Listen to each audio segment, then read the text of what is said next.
kode bida bera ijundona reder bera siachani abdin kabu azitum tonen kabu gapin kode bida bera ijundona reder bera siachani abdin kabu azitum tonen kabu jereda nabdi gunani namnundura ragurani kuno yadda misini jereda nabdi gunani namnundura ragurani kuno yadda misini ike gababa miti ya wakadda daba miti Arki gababa miti ya wakadda daba miti dabarti tarakoko bari diftaru kanako Jesus ya paul mako saka kabu kananiko Jesus vera dugako saka kabu kananiko Jesus gavarako saka kabu kananiko saka kabu kananiko gati gambasu jachiko saka kabu kananiko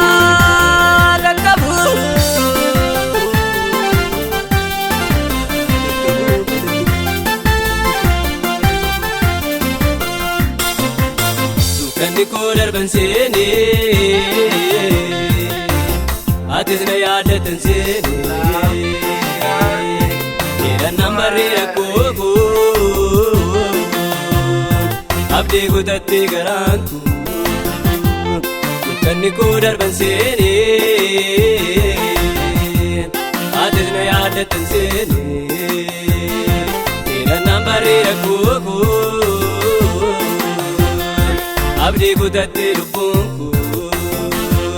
naga kabde ambabako gababdi tebo ijako narambachete naga kabde ambabako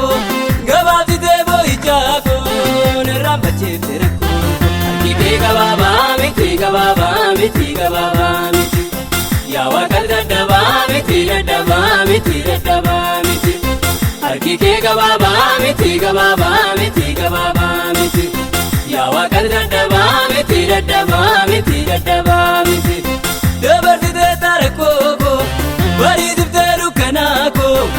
Jesus ya paul mako saka kabu kananiko Jesus vera dugako saka kabu kananiko Jesus gavarako saka kabu kananiko saka kabu kananiko gati gambasu jachiko saka kabu kananiko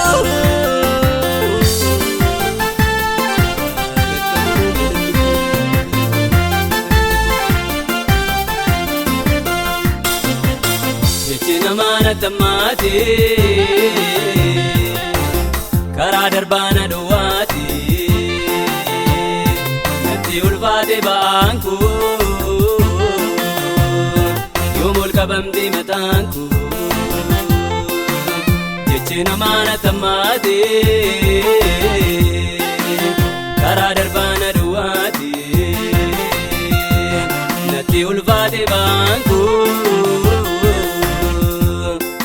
kabamti matanku jere damboe bobako bayat ndore umniko narra jalafte baako jere damboe bobako bayat ndore umniko narra jalafte baako akike gababa miti ya wakadda daba miti akike gababa miti ya wakadda daba miti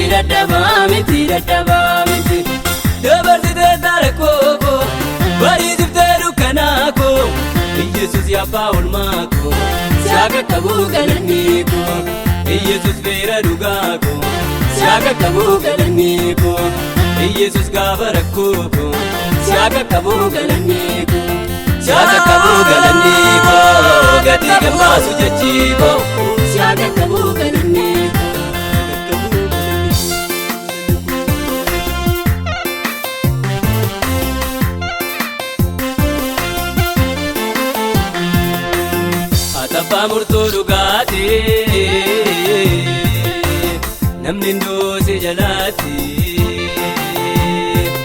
Fira hiyyeessaa Yesuus koo sin barbaadamtee dhugaan koo atabbaa murtoo dhugaatee homtuun badoose jalaatti fira hiyyeessaa Yesuus koo sin barbaadamtee dhugaan koo